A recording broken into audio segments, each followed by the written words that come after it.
Senhor esteja convosco. Proclamação do Evangelho de Jesus Cristo segundo Marcos.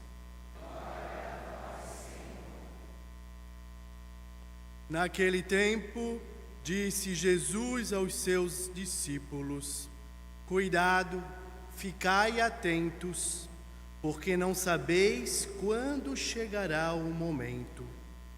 É como um homem que, ao partir para o estrangeiro, deixou sua casa sobre a responsabilidade de seus empregados, distribuindo a cada um sua tarefa. E mandou o porteiro ficar vigiando. Vigiai, portanto, porque não sabeis quando o dono da casa vem, à tarde, à meia-noite, de madrugada ou ao amanhecer, para que não suceda que, vindo de repente, ele vos encontre dormindo. O que vos digo, digo a todos: vigiai. Palavra da salvação.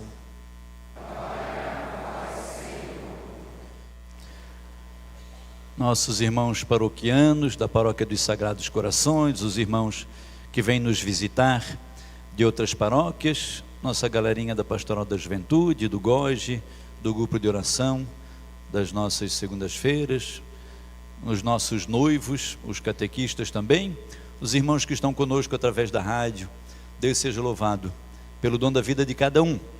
Celebramos com alegria o domingo de hoje, filhos, primeiro domingo do Advento. Primeiro domingo do Advento é como se fosse no ano civil, o dia 1º de janeiro. Então nós encerramos nesta semana o ano litúrgico de 2023 e começamos nesse final de semana o ano litúrgico de 2024. Assim como acontece no ano civil, que é dividido com horas, dias, semanas, meses e estações, também no ano litúrgico acontece isso. E o ano litúrgico é dividido também nos seus tempos, tempo comum, estamos no tempo do Advento, depois o tempo de Natal, o tempo comum, tempo de Quaresma, tempo de Páscoa. Então, assim como no ano civil temos as estações, os dias, os anos, os meses, o que nós temos de comum entre o ano comum, o ano civil e o ano litúrgico, que nos une, e une daí então a história e a eternidade, é o domingo, o dia do Senhor, o dia que divide a semana, né? No domingo, mesmo sendo o primeiro dia da semana, mas domingo é quando encerra um final de semana, começa outra semana. O domingo é o dia do Senhor, é como se o domingo unisse céu e terra. No domingo a igreja se reúne para rezar, para louvar, para dizer, é um sinal público, é um sinal externo, é um sinal visível de que nós temos um Deus. E uma grande parte da população mundial se reúne no dia do domingo, naquele dia que divide a semana, no dia que encerra uma semana, vai começar a outra, para louvar, bendizer e glorificar a Deus. Então, essa eternidade que se une a essa história da humanidade se encerra no domingo, no dia do Senhor. E para este tempo de início de Advento, é um tempo muito oportuno. Por isso nós escolhemos acender a velinha verde, porque é um tempo de esperança, de aguardar com esperança o Cristo que vem. Para nós que somos cristãos, a vinda gloriosa do Senhor não é tempo de tormento ou de dor, mas é tempo de feliz espera. É muito interessante nós pensarmos assim, se nós formos dividir a humanidade nos tempos, porque o Advento é a gente viver um pouquinho a memória de tudo o que aconteceu, a presença de Cristo que veio, vem e virá, e a espera da segunda vinda. Então vivemos a memória, e a gente pode proclamar o texto da primeira leitura da profecia de Isaías, o profeta que vem preparando, viveu 700 anos antes de Jesus Cristo, Isaías, e ele profetizava a vinda do Senhor. Num dos textos que nós lemos hoje, do capítulo 63 de Isaías, diz assim: vens ao encontro de quem pratica justiça com alegria. Nunca se ouviu dizer, e nem chegou aos ouvidos de ninguém, jamais olhos viram, que um Deus, exceto tu, tenha feito tantos pelos que nele esperam. Isaías profetizava, assim como outros, como Ezequiel, Daniel, como João Batista, o último dos grandes profetas, a vinda desse Cristo. Então, filhos amados, esse tempo de advento quer dizer isso para a gente. Houve um tempo histórico onde se preparou a primeira vinda de Jesus.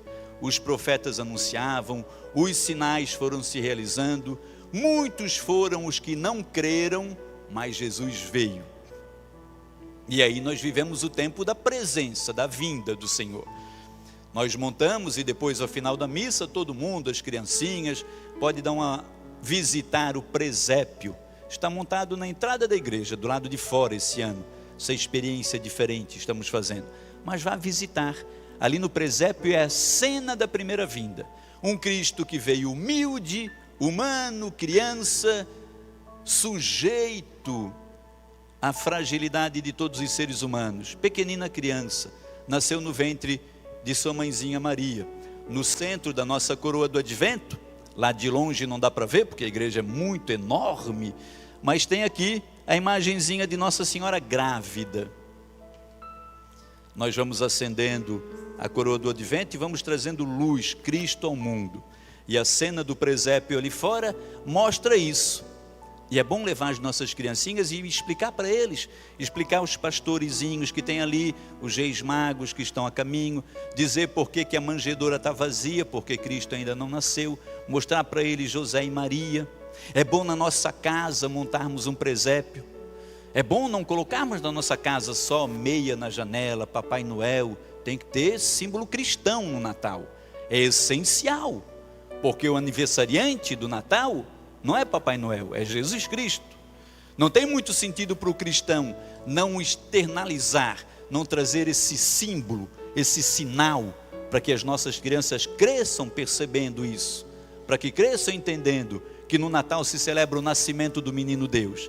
E ali na cena nós temos esse Cristo, o Cristo que vem, o Cristo presente. O Cristo daí do texto da segunda leitura, que é Paulo escrevendo aos Coríntios, primeira carta de Paulo aos Coríntios, logo no capítulozinho 1, e Paulo diz assim: dou graças a Deus a respeito de todos vós, em Cristo fostes enriquecidos em tudo, assim já não tendes falta de nenhum dom.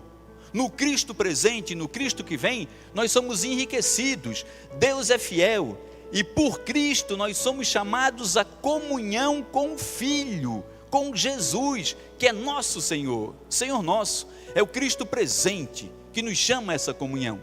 Eu e você estamos aqui hoje por causa disso. Você não veio à igreja por causa do padre. Eu sei que eu sou bonito, charmosão, mas não foi para me ver que você veio aqui, né? Nem pelo Ministério de Música. Hoje nosso ministério está enriquecido. A Jamile e o Diogo Rios tem até saxofone hoje, está vendo só que lindo?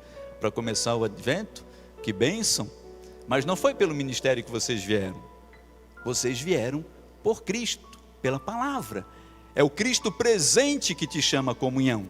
A nossa primeira ação, quando a gente vem à missa, é louvar e bendizer a Deus. Mesmo que às vezes muitos de nós enganados pensemos assim: eu vou à igreja para pedir um milagre, eu vou à igreja para pedir uma cura. Não, nós vamos à igreja para dizer: Senhor, eu te louvo e bendigo, tu és o meu Senhor e o meu Salvador. Eu sei que eu tenho um Senhor, eu venho aqui para te glorificar, para render glórias ao Senhor meu Deus. Eu sei que eu pertenço a ti, Senhor, e eu quero te servir, te seguir, por isso estou aqui. É esse Cristo da comunhão. Então, filhos amados, nós vivemos um tempo histórico que preparou a vinda de Jesus menino. Vivemos um tempo histórico da presença de Jesus, que foi crescendo, tornou-se homem, entregou-se na cruz por amor de nós, deixou 12 apóstolos, os enviou em missão, junto com mais os seus discípulos que espalharam o evangelho pelo mundo todo. E hoje, eu e você, vivemos o tempo da espera para a segunda vinda do Senhor. Esse é o nosso tempo. Outros, antes de nós, viveram o tempo que preparou a vinda de Jesus menino. Outros, antes de nós, estiveram no tempo histórico da presença de Jesus entre nós. E nós estamos no tempo da segunda vinda. Primeira vinda, Jesus veio criancinha, frágil, sujeito às vicissitudes deste mundo. A segunda vinda, ele virá glorioso, sobre a nuvem, com poder, honra e glória, e virá para o juízo, para o julgamento. Então já teve o tempo, nós vivemos o tempo da igreja peregrina, nós ainda estamos com chance, nós ainda temos oportunidade, e a palavra de Deus para a gente hoje é essa grande chance. Mais um tempo de advento nós vivemos. Nesse tempo de advento, com a igreja, nós vivemos historicamente o tempo que preparou a vinda do Jesus menino. O mundo estava envolto em trevas. Antes do casal acender a vela verde do advento, estava tudo escuro. É o mundo do pecado, o mundo da morte. E aí começam as profecias, preparar o tempo de Jesus, e o mundo, essa coroa verde de esperança, com a fitinha vermelha do sangue do Cristo Redentor, essa coroa vai se iluminando aos pouquinhos, porque a promessa vem vindo, e depois vem vindo os profetas, e vem vindo a alegria de esperarmos, e aí vem Maria na vela branca, na paz do nascimento, e o Cristo traz luz ao mundo. Nós vivemos essa espera feliz, filhos amados, e a sentença para nós é, texto do Evangelho de Marcos: cuidado, ficai atentos. É como um porteiro que fica vigiando. O Senhor vai para longe, para o estrangeiro, e deixa o porteiro cuidando, vigiando. Como que é a espera de um porteiro? Se tiver alguém conosco que já trabalhou de porteiro na portaria de um prédio, de um edifício, mas todos nós conseguimos visualizar, né? Esse talvez seja um dos trechos mais atualizados do Evangelho, porque na época de Jesus não era muito fácil ter porteiro, né? Alguns castelos, poucos, alguns edifícios tinham porteiro, mas hoje é muito comum. E o porteiro dos nossos dias, filhos, ele fica lá sentadinho assim a noite toda, olhando para o céu, para o alto, naquela espera passiva. É assim que age o porteiro, que trabalha nas portarias dos edifícios? Ou ele fica de olhos atentos, as câmeras todas ligadas, olhando lá, olhando aqui, fechando as portas, as janelas, cuidando com quem estaciona na frente do prédio, olhando quem chega, quem sai, olhando para todos os lados, olhando para frente, para trás, para o alto? É uma espera ativa. Essa espera que nós temos que viver. Esperarmos com atitude, com ação, louvando ao Senhor, praticando as boas obras. Nós vamos lembrar que alguns dias atrás, no texto do Evangelho, a gente meditava dizendo assim: para o cristão que espera a segunda vinda de Jesus, não basta deixar de fazer as coisas erradas, é preciso também fazer as coisas certas. Não basta deixar de fazer coisas ruins, é preciso também fazer as coisas boas. Então essa vigia, vigiai, cuidado. E o Senhor Jesus termina o texto do Evangelho de hoje, de Marcos, dizendo justamente isso: o que vos digo, digo a todos, vigiai. Tempo de vigia, tempo de estarmos na presença de Deus, tempo de trazermos a palavra para juntinho de nós. Um apêndice na homilia de hoje, que é sobre esse livrinho aqui, porque nós estreamos ele hoje. É o Missal Romano. Essa aqui é a terceira edição do Missal Romano. Então, esse livro, olha o volume que é. Não dá para ler em 15 dias, eu acho. O Missal Romano é o livro que nos ensina a celebrar a Santa Missa. Nesse livro aqui, Missal, de missa, romano, por causa do rito romano, ele tem todos os textos da missa, o padre usa e nós celebramos juntos, né? E esse missal é escrito depois do Concílio Vaticano II. Até o Concílio Vaticano II, todos nós vamos lembrar, se a gente deve ter ido visitar igrejas históricas, os altares das igrejas são presos lá no fundo. O padre rezava assim, de frente para o altar e de costas para o povo. Rezava em latim, que é a língua da igreja. Os coroinhas ao lado respondiam, e as pessoas, na maioria, rezavam o Santo Terço durante a missa. Com o Concílio Vaticano, decidiu-se a igreja, os bispos do mundo todo, vamos celebrar na língua vernácula, na língua de cada nação. E aí foi escrito o missal, em latim, e as primeiras traduções brasileiras foram dos anos 70, primeira edição brasileira. Depois se atualizou, umas palavrinhas mais modernas, para ficar mais próximo do original, nos anos 90. E esta é a terceira edição do Missal Romano. Demorou 19 anos para ficar pronta. 19 anos de estudiosos, pesquisadores, biblistas, exegetas, para colocar a letra bem pertinho do original. E essa ficou pronta e nós estamos estreando no Brasil todinho hoje, domingo do Advento.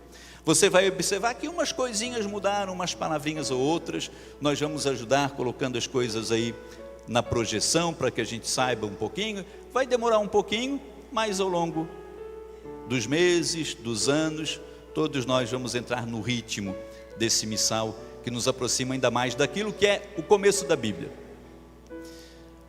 O rito, a forma que está nesse livro aqui, o jeito que nós celebramos a missa hoje, 2023, é idêntico ao jeito que os 12 apóstolos celebraram a missa no primeiro domingo depois da ressurreição. Leia em casa Atos dos Apóstolos, capítulo 2, capítulo 4, você vai ver. Eles eram perseverantes na oração, na doutrina dos apóstolos, na oração em comum, na fração do pão. É o rito da missa, ritos iniciais, rito da palavra, rito de comunhão e o rito eucarístico, a oração eucarística. É a missa, como os primeiros apóstolos de Jesus celebraram, nós celebramos hoje. É a riqueza da sua igreja, 2000 anos de história. Palavra para a gente hoje e para esses dias de Advento é essa: filhos, vigiai, estai de pé na vinda do Senhor, não esmoreça, não desanime, quem perseverar até o fim será salvo. Vamos viver bem esses dias de Advento. Faça o compromisso de não perder nenhum final de semana dos 4 que nos vão conduzir até o Natal. Permaneça, participe de todos, busque a confissão, celebre bem, esteja nesse Natal atento, vigilante, vive essa graça dessa feliz espera. Tenha na sua casa sinais, não só as luzinhas externas, mas também ilumine sua casa, coloque um símbolo cristão, um presépio, traga para dentro da sua casa essa vida em Cristo, mostre para os seus também, leve a velinha para acender na noite santa e rezar com sua família. É preciso, os símbolos, os sinais, eles nos fazem viver, estarmos mais próximos. O visível traz para a gente aquilo que é invisível, nos aproxima da graça. É preciso, nós precisamos disso. Que a palavra de Deus nos ajude a ganhar a vida eterna. Amém.